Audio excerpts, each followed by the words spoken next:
Imaginez un monde où les avions disparaissent bas des cieux. Non pas à cause d'une tempête ou d'un conflit, mais parce qu'un pays entier a décidé d'en avoir assez. En janvier 2025, le Canada a choqué le monde en annulant tous les vols non essentiels vers les États-Unis. Plus de 70% de vols annulés, des millions perdus et des frontières qui se ferment. Mais ce n'est pas seulement une question de voyage. C'est une guerre économique, une rupture diplomatique et un signal fort sur l'avenir des relations nord-américaines. Alors, que se passe-t-il lorsque les plus proches alliés se tournent le dos? Restez avec nous pour découvrir ce qui est vraiment en jeu. Numéro 1. Les tensions économiques qui ont conduit à cela. La décision de boycotter tous les vols non essentiels vers les États-Unis ne s'est pas produite du jour au lendemain.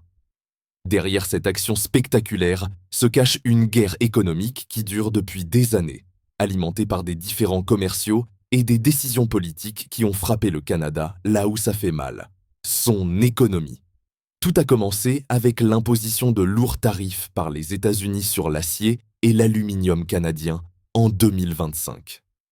Washington a annoncé une taxe de 25% sur ces produits, un coup dur pour l'industrie canadienne.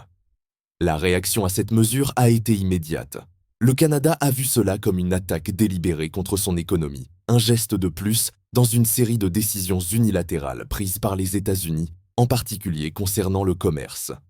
Les relations commerciales entre les deux pays n'ont cessé de se détériorer au fil des années. Depuis les années 2000, des frictions sur divers fronts s'étaient accumulées. Des désaccords sur les droits de douane, les négociations sur le commerce de l'énergie et des tensions autour de la gestion des ressources naturelles. Mais cette mesure sur l'acier et l'aluminium a été la goutte d'eau qui a fait déborder le vase. Le Canada, traditionnellement le plus proche des alliés commerciaux des États-Unis, se trouvait maintenant dans une situation où il devait faire face à un adversaire qui utilisait des méthodes de guerre économique pour tenter de faire pression sur son économie. Comment réagir lorsque votre partenaire commercial le plus important, avec qui vous avez des liens historiques solides, vous frappe économiquement? Pour beaucoup de Canadiens, la réponse semblait évidente. Répondre de manière symbolique mais puissante. Et c'est exactement ce qui s'est passé. L'option de boycotter les vols vers les États-Unis n'était pas seulement une manière de protester, c'était aussi un message fort adressé à Washington. Le Canada n'acceptera pas d'être pris pour acquis. Une fois de plus, le pays a montré qu'il ne se laisserait pas intimider dans ce jeu complexe d'intérêts économiques et de pouvoir géopolitique. Mais le véritable impact de cette décision ne faisait que commencer à se dévoiler. Numéro 2. Les répercussions sur le transport aérien. L'impact du boycott canadien sur les vols vers les États-Unis s'est fait sentir presque instantanément. Dès que l'annonce a été faite, des milliers de voyageurs ont vu leurs projets de vacances, affaires et visites familiales s'effondrer. Les annulations de vols ont commencé à se multiplier, affectant les voyageurs à la fois au Canada et aux États-Unis. Les réservations ont chuté de manière spectaculaire, de l'ordre de plus de 70%. Et l'industrie aérienne a été plongée dans une crise sans précédent. Des centaines de vols ont été suspendus et des millions de dollars ont été perdus en raison de la réduction des déplacements transfrontaliers. Les compagnies aériennes canadiennes comme Air Canada et WestJet ont été les plus durement touchées. Air Canada, qui dépendait largement des routes américaines pour une grande partie de ses revenus, a rapporté une chute de plus de 40% de son trafic transfrontalier dès les premiers mois de 2025. WestJet, de son côté, a été contraint de réduire drastiquement ses liaisons en annulant certains de ses vols vers les grandes villes américaines. Cela a eu un effet domino sur l'ensemble de l'industrie aérienne, du personnel navigant au personnel au sol, des pilotes aux agents de sécurité. Les suppressions d'emplois et les ajustements d'effectifs sont devenus une triste réalité pour de nombreux employés. Mais l'impact ne s'est pas limité aux compagnies aériennes. Cette rupture des liens a affecté des millions de Canadiens dans leur vie quotidienne. Les voyages d'affaires sont devenus un casse-tête logistique. Les familles, qui avaient l'habitude de traverser la frontière pour des vacances, ont vu leurs plans ruinés. Ce qui était autrefois un simple vol entre deux pays voisins est devenu un obstacle majeur. Les relations transfrontalières, qui étaient autrefois simples et fluides, ont désormais été bouleversées, modifiant ainsi les habitudes de vie de milliers de Canadiens. Loin d'être un simple conflit économique, cette perturbation a touché les fondations mêmes de l'interconnexion des deux nations. Et cela ne semble pas être une simple tempête passagère. Si vous voulez en savoir plus sur les conséquences profondes de cette rupture, abonnez-vous maintenant et activez la cloche pour ne rien manquer de cette histoire captivante. Numéro 3. L'impact économique sur les États-Unis. L'absence soudaine de millions de touristes canadiens a provoqué une onde de choc dans l'industrie du tourisme aux États-Unis, particulièrement dans des destinations populaires comme la Floride, Las Vegas et Seattle. Ces régions, qui comptent sur l'afflux constant de Canadiens, ont vu leur économie dégringoler de manière dramatique. En Floride, par exemple, plus de 3 millions de Canadiens visitent chaque année cet État ensoleillé, apportant des centaines de millions de dollars dans les hôtels, les attractions touristiques et les restaurants. Avec l'annulation des voyages, ces revenus se sont évaporés. À Orlando, la capitale mondiale des parcs à thème, les réservations d'hôtels ont chuté de manière significative. Même les parcs emblématiques comme Disney World ont vu une baisse notable de la fréquentation, ce qui n'était pas arrivé depuis des années. Les entreprises locales, des petites boutiques de souvenirs aux grandes chaînes de restauration, ont commencé à ressentir le vide laissé par l'absence des Canadiens. À Las Vegas, la situation était tout aussi préoccupante. Cette ville, qui dépend largement des visiteurs internationaux, notamment canadiens, a observé une baisse dramatique des réservations d'hôtels, des concerts et des spectacles. De nombreux hôtels ont vu des chambres inoccupées pendant des périodes cruciales, réduisant ainsi leurs revenus. L'impact a été particulièrement dur sur les petites entreprises locales qui se nourrissent des dépenses des touristes canadiens, des casinos aux magasins de détail. À Seattle, une autre ville clé pour les Canadiens, le manque de visiteurs a eu des conséquences similaires. Non seulement les hôtels ont dû réduire leurs prix pour attirer des clients, mais les restaurants et les activités locales ont vu leurs profits s'effondrer. Une baisse de 70% du tourisme canadien ne peut être compensée par un afflux de touristes américains ou internationaux, car les Canadiens étaient des visiteurs réguliers, souvent sur plusieurs mois, dépensant largement dans ces régions. L'impact économique total pour les États-Unis pourrait atteindre plusieurs milliards de dollars. Ce n'est pas seulement une question de chambres d'hôtel vides ou de spectacles annulés. C'est un signal alarmant pour de nombreuses entreprises qui ont bâti leur modèle économique sur la fidélité des touristes canadiens. Numéro 4. L'effet d'entraînement au Canada. Le boycott des vols vers les États-Unis a créé un véritable séisme économique au Canada, bien au-delà des frontières de l'industrie aérienne. Si l'impact immédiat se faisait sentir dans les aéroports, les répercussions ont rapidement touché d'autres secteurs clés de l'économie canadienne, comme les agences de voyage et même le marché immobilier. Les compagnies aériennes canadiennes ont été parmi les premières à ressentir les effets de cette rupture. Air Canada et WestJet, qui généraient une part importante de leurs revenus grâce aux voyages transfrontaliers, ont vu leurs chiffres s'effondrer. Des centaines de vols ont été annulés et les réservations ont chuté drastiquement. Si les grandes compagnies aériennes ont été les plus visibles, les petites entreprises du secteur aérien, telles que les compagnies régionales desservant des villes comme Calgary ou Halifax, ont également souffert de la disparition de cette clientèle fidèle. Les agences de voyage, autre secteur particulièrement touché, ont vu leurs activités se réduire de manière alarmante. Certaines agences ont dû fermer leurs portes, faute de clients, tandis que d'autres ont licencié du personnel pour faire face à la chute des réservations. Des voyages à destination de la Floride, de Las Vegas ou de New York, des destinations populaires pour les Canadiens, ont été remplacés par des options domestiques ou internationales, comme l'Europe ou les Caraïbes. Les Canadiens se tournent désormais davantage vers des alternatives locales, recherchant des expériences à l'intérieur du pays, ce qui reflète un changement profond dans leurs habitudes de consommation. Au-delà du secteur du voyage, l'immobilier canadien, particulièrement celui des snowbirds, a également été touché. Ces Canadiens, principalement des retraités, qui possédaient des propriétés en Floride ou en Californie, ont commencé à revoir leurs investissements. L'incertitude liée à la possibilité de voyager librement vers les États-Unis a poussé certains à vendre leurs résidences secondaires. Les petites villes de la Floride, autrefois des havres pour les Canadiens, ont vu un afflux de maisons mises en vente. Un agent immobilier à Fort Lauderdale a révélé qu'il avait reçu une trentaine de demandes de Canadiens cherchant à se débarrasser de leurs propriétés, tandis que de nouveaux acheteurs canadiens se faisaient de plus en plus rares. Mais l'impact le plus profond se trouve dans un changement plus subtil mais significatif dans le comportement des consommateurs canadiens. Le boycott n'a pas seulement poussé à une réduction des échanges économiques avec les États-Unis, il a déclenché une forme de nationalisme économique.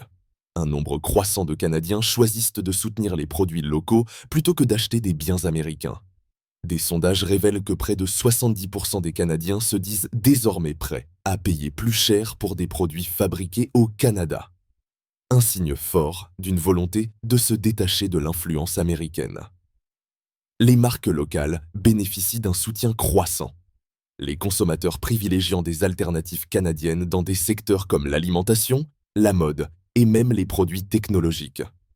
Ce phénomène dépasse la simple rébellion contre une politique tarifaire. Il reflète une reconsidération globale des liens économiques du Canada avec son voisin du Sud.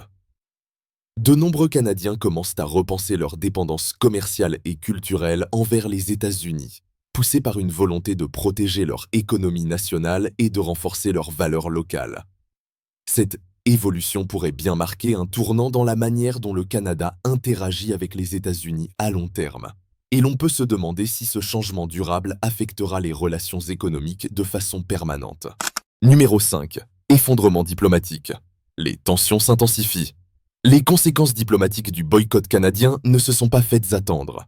Ce qui semblait au départ être une simple mesure économique de protestation s'est rapidement transformé en un affrontement politique majeur entre les États-Unis et le Canada. Les responsables canadiens ont été clairs dans leurs intentions. Cette décision n'était pas simplement un acte symbolique, mais un message fort à Washington. En réponse, les autorités américaines ont exprimé leur mécontentement de manière officielle, exigeant un retour à la normale des relations commerciales. Les discussions diplomatiques ont cessé, les sommets bilatéraux ont été annulés, et la tension entre les deux pays s'est intensifiée. L'impact de cette crise n'a pas seulement été ressenti au niveau des gouvernements, mais aussi parmi les populations des deux côtés de la frontière. Aux États-Unis, des responsables politiques ont exprimé leur désapprobation, certains appelant à des représailles économiques supplémentaires. De leur côté, les Canadiens, et en particulier les jeunes générations, ont montré un soutien croissant pour l'idée de se distancer davantage des États-Unis. Un récent sondage a révélé que plus de 60% des Canadiens, notamment ceux de moins de 40 ans, étaient favorables à réduire les liens commerciaux et culturels avec leurs voisins du Sud. Ce chiffre reflète un changement de mentalité. Une majorité d'entre eux voient désormais les États-Unis non seulement comme un partenaire commercial, mais comme un compétiteur économique et même un adversaire sur plusieurs fronts. Mais au-delà des sphères politiques, cette rupture a aussi pris une dimension culturelle. Les citoyens des deux nations commencent à ressentir un malaise croissant dans leurs relations quotidiennes. De nombreux Canadiens, particulièrement ceux issus des générations plus jeunes, se tournent désormais vers des alternatives locales, non seulement dans leurs achats, mais aussi dans leurs choix culturels. La musique, les films, les produits technologiques, tout est désormais scruté à l'aune de cette distance croissante. En parallèle, aux États-Unis, certains ressentent également une déconnexion de plus en plus marquée avec leurs voisins du Nord, renforçant l'idée d'une frontière non seulement géographique, mais aussi idéologique. Cette fracture diplomatique, bien que centrée sur des différends commerciaux, touche des domaines bien plus larges, de la politique étrangère à la culture populaire, et pourrait redéfinir la relation entre les deux pays pour les années à venir. Numéro 6. Quoi de neuf? Cela pourrait-il être permanent? La question qui se pose désormais est, ce boycott pourrait-il devenir permanent? Alors que les tensions continuent de monter entre le Canada et les États-Unis, il est difficile de prévoir si cette rupture sera temporaire ou marquera un tournant dans les relations bilatérales entre les deux nations. Les premières répercussions économiques, politiques et culturelles sont évidentes, mais si les tensions ne se dissipent pas rapidement, les effets à long terme pourraient être bien plus profonds. Si cette situation perdure, plusieurs scénarios peuvent se dessiner. D'abord, le Canada pourrait décider de renforcer davantage ses liens économiques et diplomatiques avec d'autres partenaires mondiaux. En se tournant vers des puissances comme l'Union européenne ou la Chine, le Canada pourrait diversifier ses marchés et réduire sa dépendance vis-à-vis de son voisin du Sud. Cette réorientation géopolitique pourrait transformer la dynamique commerciale de l'Amérique du Nord, modifiant les chaînes d'approvisionnement et les partenariats stratégiques qui ont existé pendant des décennies. De l'autre côté, les États-Unis pourraient réagir en intensifiant leurs pressions économiques et diplomatiques pour forcer le Canada à revenir sur sa position. Washington pourrait adopter de nouvelles sanctions ou même renforcer ses propres alliances pour isoler davantage le Canada sur la scène internationale. Cependant, une telle escalade risquerait d'aggraver encore davantage la situation, au point de transformer ce qui était initialement une simple dispute commerciale en une fracture permanente. Les entreprises américaines, déjà affectées par la perte de millions de Canadiens en tant que consommateurs réguliers, pourraient faire pression sur le gouvernement pour qu'il trouve une solution rapide. Sur le plan culturel, la rupture pourrait également laisser des cicatrices durables. Une génération entière pourrait grandir avec une vision plus distante, voire méfiante, des États-Unis, redéfinissant ainsi la manière dont les Canadiens perçoivent leurs voisins du Sud. En conséquence, les liens sociaux, familiaux et économiques qui ont caractérisé la relation entre les deux nations pourraient s'affaiblir au fil du temps, changeant à jamais la nature de l'interconnexion nord-américaine. Si les tensions ne s'apaisent pas, le visage de l'Amérique du Nord pourrait changer radicalement. Ce conflit pourrait redéfinir les alliances mondiales, bouleverser les relations commerciales et marquer une ère où les frontières, tant physiques que culturelles, sont vécues différemment par les populations des deux côtés. Numéro 7. La réponse du public, une nation divisée. La décision du Canada de boycotter tous les vols non essentiels vers les États-Unis a immédiatement provoqué une réponse vive de la part du public, divisant l'opinion publique en deux camps distincts. D'un côté, il y a ceux qui voient dans cette action un acte de courage, un message fort envoyé à Washington pour défendre les intérêts économiques du pays. Pour eux, il s'agissait d'une réponse légitime face aux mesures commerciales agressives imposées par les États-Unis. Ce groupe soutient que le Canada doit se défendre fermement contre un voisin qui a dépassé les limites, en montrant qu'il n'est pas prêt à tolérer les ingérences dans son économie et ses relations diplomatiques. Cependant, de l'autre côté, une partie de la population canadienne exprime des préoccupations quant aux conséquences à long terme de ce boycott. Certains craignent que cette décision, bien qu'elle soit perçue comme une protestation juste, n'entraîne des répercussions économiques durables. La dépendance du Canada à l'égard du marché américain est profonde et étendue. Pour ces Canadiens, l'impact d'une rupture prolongée avec les États-Unis pourrait être trop lourd à supporter, en particulier pour les petites entreprises, les travailleurs du secteur du tourisme et les familles qui dépendent des liens transfrontaliers pour leurs activités quotidiennes. La question est de savoir si les avantages de cette protestation à court terme en valent vraiment les sacrifices à long terme. Les sondages montrent un paysage d'opinion fragmenté. Une enquête récente a révélé que plus de 60% des Canadiens soutiennent que la décision de boycotter les vols, mais cet appui est particulièrement marqué parmi les jeunes générations, qui sont moins attachées aux relations traditionnelles avec les États-Unis. En revanche, les générations plus âgées, qui ont vécu la coopération étroite entre les deux nations, expriment souvent de l'inquiétude quant à la stabilité de l'économie canadienne à long terme. Les réseaux sociaux jouent un rôle clé dans cette polarisation, avec des débats animés où les opinions se confrontent violemment. Les hashtags appelant à soutenir ou à mettre fin au boycott se multiplient, et les discussions sur les forums en ligne révèlent des sentiments de méfiance croissante entre les deux pays. Les médias sociaux, dans ce cas, servent de caisse de résonance, amplifiant les divergences d'opinion et renforçant la fracture au sein de la population canadienne. La division est réelle, et la question demeure, le boycott était-il justifié ou s'agit-il d'une réaction excessive qui pourrait causer plus de mal que de bien à long terme? Et voilà, vous avez maintenant un aperçu de l'impact de cette décision historique. Mais qu'en pensez-vous? Est-ce que le Canada a fait ce qu'il fallait ou avez-vous l'impression que cette décision est trop radicale? Partagez votre avis dans les commentaires, on a hâte de vous lire. Et si vous avez manqué notre précédente vidéo, foncez la découvrir. C'est tout aussi fascinant. On met beaucoup de travail dans chacune de ces vidéos, alors abonnez-vous. C'est juste un clic et ça fait toute la différence pour nous.